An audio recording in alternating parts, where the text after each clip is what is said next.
প্রত্যেক 1, 2, 3 নম্বরের বিভিন্ন দায়িত্বশীল সদস্যবৃন্দ, সংক্ষেপ কথা হলো, আল্লাহ পাক বলেছেন ইন্নাদ দীন ইনদাল্লাহিল ইসলাম, আল্লাহর নিকট মনোনীত জীবন ব্যবস্থার নাম হলো ইসলাম। এজন্য আপনি ব্যক্তিগত জীবন, পারিবারিক জীবন, রাষ্ট্রীয় জীবন, সামাজিক জীবন, কামাই খরচ সব জায়গায় নিয়ম নীতি ইসলামে আছে না নাই? এই জন্য মরার পরেই দিকে বিমান রব্বকে দিকে বাবা দিন উপায়, তোমার দিন কি ছিল, তোমার জীবন ব্যবস্থা কি ছিল, তুমি কোন নিয়ম নীতি অনুযায়ী দুনিয়া চলাফেরা করছো। যে ব্যক্তি Karl Marx, Lenin, Naushad, Abraham Lincoln, ভারতের মহাত্মা গান্ধী, ইন্দিরা গান্ধী, মহাত্মা গান্ধী সহ পন্ডিত জওহরলাল নেহেরু এই ধর্ম নিরপেক্ষবাদ প্রতিষ্ঠা করে গেছেন, এদের মতামত অনুযায়ী প্রাপ্ত হবে, তারা খবরে কিন্তু আমার ধর্ম ইসলাম, দিন ইসলামে বলতে পারবে। কারণ ধর্ম আর দিন এক না। আপনি নামাজ পড়েন একটা ধর্মীয় কাজ, কিন্তু দিন হল জীবন ব্যবস্থা। আমি জন্ম থেকে মৃত্যু পর্যন্ত, মাথা থেকে পা পর্যন্ত, সকাল থেকে সন্ধ্যা পর্যন্ত, বাথরুম থেকে সিংহাসন পর্যন্ত সর্ব জায়গায় কোন নিয়ম নীতি অনুযায়ী চলবেন, চালাবেন, এটা আল্লাহ পাক তার কোরআনে জানাই দিয়েছেন। সেই জীবন ব্যবস্থার নাম হবে ইসলাম। যেদিন আল্লাহ হাবিব সাল্লাল্লাহু আলাইহি ওয়াসাল্লাম কি জন্য আসছেন, আশ্চর্য লাগে। নিজেকে মুসলমান দাবি করেন, ইসলামের 5 ওয়াক্ত নামাজও পড়েন, আল্লাহর হাবিবের উম্মত দাবি করেন, কিন্তু কোরআন অনুযায়ী জিন্দেগি আল্লাহর হাবিবের আদর্শ এটা ভালো লাগে না। আল্লাহর হাবিব সাল্লাল্লাহু আলাইহি ওয়াসাল্লাম সাহাবায়ে বলছিলেন, আল্লাহ পাক তার হাবিবকে কেন পাঠাইছে? হুয়াল্লাযী আরসালা রাসূলাহু বিল হুদা ওয়া দীনিল হক। আল্লাহ পাক তার হাবিবকে দ্বীনের হক নিয়ে পাঠাইছেন, লিইউযহিরাহু আলা দীনি কুল্লি, সকল বাতিল দ্বীনের উপরে ইসলামকে বিজয় করার জন্য।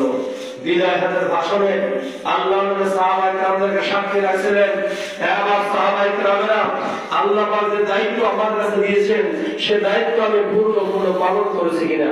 সাহাবায়ে কেরাম জবাব দিলেন, আপনি পরিপূর্ণ পালন করেছেন। সাথে সাথে আল্লাহ পাক আয়াত নাযিল করে দিলেন, আল ইয়াওমা আকমালতু লাকুম দীনাকুম ওয়া আতমামতু আলাইকুম নি'মাতি ওয়া রাদিতু লাকুমুল ইসলাম দীনা। আজকে দিন পরিপূর্ণ হয়ে গেছে, নবী আপনার মাধ্যমে আমি দিনকে পরিপূর্ণ করে দিয়েছি। আপনি আপনার দায়িত্ব পুরোপুরি পালন করেছেন এবং কিয়ামত পর্যন্ত এই দিন ইসলামকে আমি মনোনীত করে দিলাম। অতএব আপনি যদি মুসলমান হিসেবে চলতে চান, তাহলে আপনি যেখানে থাকেন, যেভাবে থাকেন, ইসলাম অনুযায়ী চলতে হবে। আপনি যতই শান্তি আশা করেন, ইসলাম ছাড়া শান্তির আশা করা যায় না। কারণ আমরা আব্বাস শাহ হুজুরের এক মাহফিলে শুনছিলাম ছোটবেলায়, এই আলিপুরে আব্বাস শাহ মাহফিল করে গেছেন 1989 সালে, আজকে না। ইন্দিরা তাফসীর করতে বলছেন, হিন্দুর মেয়ের নাম শান্তি, আর এক মুসলমানের পোলার নাম নুর ইসলাম। এই নুর ইসলামের লাগে শান্তির লাগে প্রাইমারিতে ভাব হয়েছে, তার নাম যদিও নুর ইসলাম, তাই মানুষ ইসলাম বলে ডাকে। এরপর নুর ইসলাম একটু বড় হয়েছে, হাই স্কুলে গেছে, প্রাইমারিতে ভাব হয়েছে, হাই স্কুলের পুরো ভালোবাসা তাই শক্ত হয়েছে। এখন দুইজনে কয়, দেখি আমরা তো বিবাহ সাথে ব্যবস্থা করা যায়নি, ইসলাম তার মায়ের করলো, মায়ের না বাবা তুই মুসলমান, হিন্দুর মায়ের আনা যায় না। শান্তি জায়গায় মা না, আমরা হিন্দু মুসলমানের সাথে সম্পর্ক হয় না। আমরা দুইজনে করে যখন রাজি হয় না, তাহলে আমরা দুইজনে পারি জমা, এই দুইজনে টাকা পয়সা দিয়ে রাইতে পারি জমা। সকালবেলা শান্তি মানুষের মধ্যে আমার শান্তি গেল, শান্তি গেল। ওর বাপের রাস্তায় বলতে, ভাই আমার শান্তি রাস্তায় ঢোকাই ছিল, আর রাস্তায় ঘরে ছিল, এখন দেখি না। এলাকার মানুষ সবাই কয়, শান্তির সাথে দেখি ইসলামের সম্পর্ক আগে তো ইসলাম বানিয়েছে কিনা? যাই না, ইসলাম বাড়িতে নাই, ইসলাম বাড়িতে নাই, ইসলাম শান্তি নিয়ে পালায় গেছে। আব্বাস শাহ হুজুর বলছেন, ইসলামের সাথে শান্তির সম্পর্ক যদি শান্তি পেতে চাও, ইসলামের কাছে হাজির হও। ইসলাম ছাড়া শান্তির আশা করা যায় না। নবীজির আদর্শ বাস্তবায়ন করার জন্য মক্কার কাফেরগুলা যখন কলমা পড়ে নবীজির কাছে আসছেন, সোনার মানুষে পরিণত হয়ে গেছে। সেই নবীর আদর্শ বাস্তবায়ন করতে গিয়া মক্কার কাফের সোনার মানুষে পরিণত হয়ে গেছে। 10 জনকে নবীজি জান্নাতি ঘোষণা করেছেন, আবু বকর, ওমর, ওসমান, আলী, তালহা, জুবায়ের, সাদ বিন আবি ওয়াক্কাস, আব্দুর রহমান বিন আউফ, সাঈদ বিন যায়েদ সহ আবু বকর জাররা 10 জনকে নবী জান্নাতি ঘোষণা করেছেন। অথচ আমরা উম্মত দাবি করি, সেই নবীর আদর্শ বাস্তবায়ন করতে চাই না, তো কথা ঠিক না? অতএব মনে রাখতে হবে আমরা মুসলমান মরার পরে জবাব ঠিক আছে না? একবারে জিজ্ঞাসা করে মান রব্বুকা, অর্থাৎ রবের রুবিয়তের উপর তুমি চাচ্ছ কিনা? কারণ কি মান রব্বুকা, তোমার রব কেনা? তার কারণ কি রুহের জগতে আল্লাহ পাক শিখায় দিয়েছে সব হুকুম জমা করিয়া আলাস্তু বিরাব্বিকুম, রব হিসেবে আমি যথেষ্ট নই কি? ক্বালু বালা, সবাই বলছে হ্যাঁ আপনার রব হিসেবে যথেষ্ট। এরপরে আল্লাহ পাক জমিনে পাঠায় দিয়ে বলছেন ইন্নাল্লাযীনা ক্বালু রাব্বুনাল্লাহ, যারা রুহের জগতে রব স্বীকার করে আসছো সুম্মাস্তাকামু, এই জমিনে জন্ম থেকে মৃত্যু পর্যন্ত জিন্দেগিতে আমি যে রব এটার উপর এক বোঝেন না দিকে স্যার, আমি যে রব এটার উপর থাকবো। খবরদার ঝড় আসবে, তুফান আসবে, সাইক্লোন আসবে, বিভিন্ন সমস্যা আসবে, আমি যে রব এটা ভুলে যাবো। এটার উপর সুম্মাস্তাকামু, এটার অটল থাকবা। কবরে যাওয়ার পরই এক নম্বর প্রশ্ন কি? সবাই দিবেন এক নম্বর প্রশ্ন কি? তোমার রবের পরিচয় কি? যদি মুফতি আজম হয়, শাইখুল হাদিস দাবি করে, পীরে কামেল দাবি করে, রবের রুবিয়তের অটল না থাকে, জবান বন্ধ হয়ে যাবে।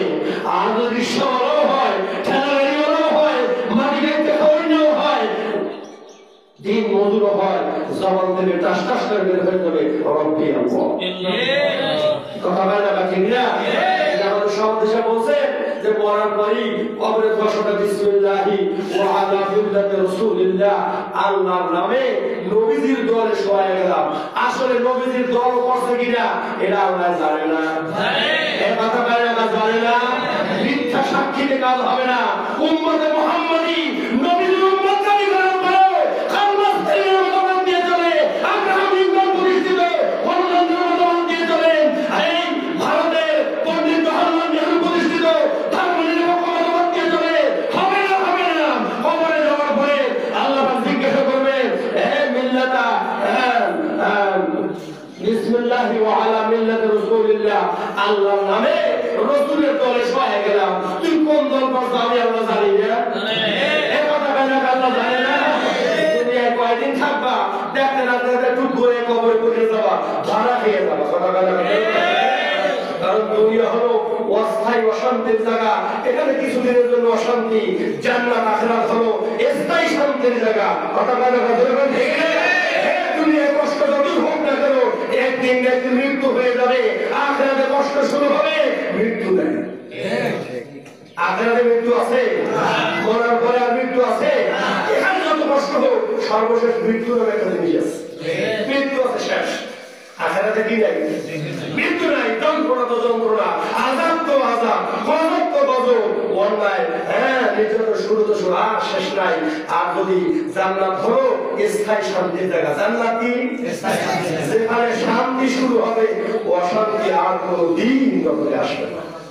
এখন বোকায় না যায়, কথা কথা যাই হোক, আমরা বাংলার জমিনে ইসলামী হুকুমত কায়েম করে আল্লাহ হুকুমতের জন্য চেষ্টা করা আল্লাহর কাজ। আমরা আমাদের শক্তি অনুযায়ী ইরশাদ চরমনার নির্দেশে হুজুর যে নির্দেশনা দিবেন, আমরা সেই নির্দেশনাকে সামনে নিয়ে বাংলার জমিনে ইসলামী হুকুমত কায়েম করার জন্য সর্বোচ্চ চেষ্টা করব।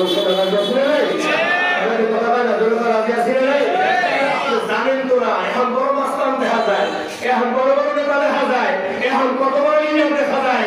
আর 5ই আগস্ট যেদিন কারফিউ দিয়েছিল বাংলাদেশের সাবেক সরকার, 3 দিনব্যাপী কারফিউ, এই কারফিউ ভেঙে নায়েবে আমিরুল মুজাহিদিন শায়েখে চরমনাই লক্ষ লক্ষ জনগণ আমাদের কারফিউ মানিয়া রাইফেলের সামনে, গুলির সামনে, কামানের সামনে খুব বেঁধে নামবে না। তাজা ইমেল লাগে, কথা কেন? আজকে আল্লাহর সামনে নামছে যে ছাত্ররা সাহস হয়েছে, অন্য লোকেরা সাহস সবাই নামছে। আর গুলি না নামলে ওই গুলির সামনে নামলে মানুষ বাংলাদেশে নাই। কথা হয় না? ঠিক না? আল্লাহর আল্লাহ রেখা বাড়াই কথা ঠিক না? এই সমস্ত মানুষের দ্বারাই দিন চিন্তা হবে। কথা মনে রাখবেন, নবীজির কথা সত্য না মিথ্যে? নবীজি বলছে 2 ফোঁটা কখনো বিফলে যায় না। 1 নম্বর ফোঁটা হলো জাহান্নামের ভয়তে চোখের যে ফোঁটা পড়ে ওইটা বিফলে যায় না, ওই ফোঁটায় জাহান্নাম খারাপ হয়ে যায়, জাহান্নামের আগুন নিয়ে যায়। হলো জিহাদের ময়দানে রক্তের ফোঁটা।